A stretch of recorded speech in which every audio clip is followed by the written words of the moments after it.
Sleep, a common enough thing, has started to take on an altogether different dimension for me. For the longest time now, I haven't been able to say that I'm genuinely happy. It's not that I'm unhappy. I cannot say with any certitude what season it must have been. But when we reached Fremantle in Australia, it was like entering an inferno. In the city, it's always a danger everywhere, especially if you own a car. If I could, I would sleep as little as possible. It's more like I'm not exactly happy all the time. Everyone on board our ship, the MS Flaminia, was in the most wretched state of distress, some from the effects of a months-long sea passage in cramped corners, others from an insurmountable anxiety, a chronic condition of deferment. Yes, it's really unfortunate for people who have to leave their cars out overnight. It seems to me strangely imbued with a kind of morbidity. Of course, I believe I've done everything in my power to try to be happy. Life will be better when we have escaped all of these troubles. Life will be better when we reach our final destination. The children will reap the benefits of our privations. And indoor parking? It's no better. In fact, I'm sure it's worse. Each night we must give in to unconsciousness.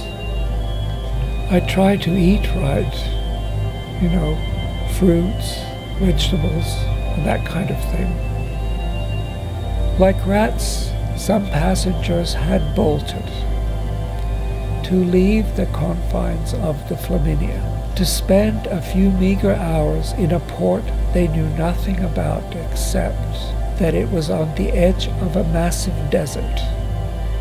The people who want to do their dirty business can do whatever they want when everyone is asleep. I minimize on meats and fatty foods.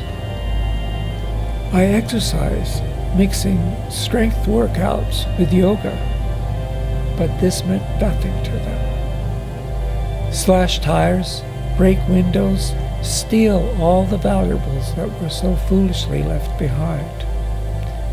To lay down in your habitual little spot and say that we believe in fate. I try to find balance between ambition and higher purpose. I remind myself to think well of others. Those that remained on board could only imagine what ecstatic reveries awaited.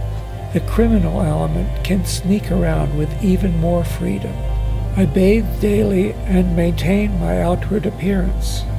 I, for one, a child of only 7, conjured scenes of wild abandon. Who can be watching all the time? No one really. It's like being a junkie. You must sleep or suffer the fate of those who did not heed the call of nature. I like to think of myself as an independent thinker, raucous drinking and music blasting from bars and cafes. They just get in somehow, jump a fence, wait for a door to open. In all honesty, that seems more far-fetched than real. It's like eating or shitting or death. There's no exemption, no pardon, no cure or remedy. Red-faced, sweaty dancers swirling along into the arid night, or pretend they are innocent and walk in just like everyone else. But many people welcome its arrival, saying, "It's bedtime now. I think I will turn in. I can't wait to go to bed. I just want to lay down and go to sleep. I'm so tired now, I have to go to sleep." And so on, and so on, and so on. If I am asked about a personal philosophy, a code by which I have organized my life, I would say that my moral code is always provisional. By and large, I do not remember anyone reporting that it was a place of any significance. And then once inside, they can do their filthy business.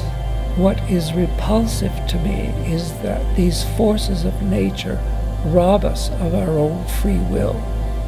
I always try to do as well as I can, to act as honestly as I can.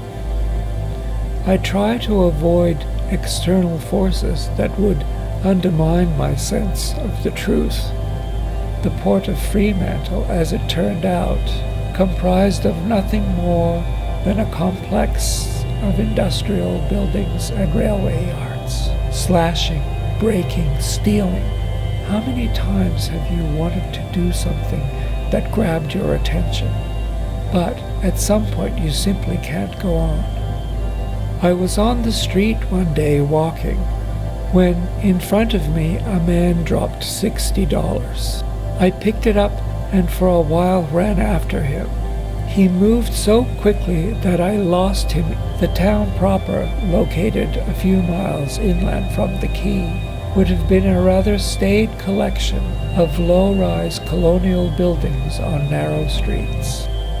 And sometimes they just make a mess because they've got nothing better to do. You must stop and relinquish your free will and fall into that dirty, dark little place you call your bed. I refuse to eat cheese that is wrapped in cellophane and steeped in the requisite provincial morality befitting an outpost of the British Commonwealth. I mean it.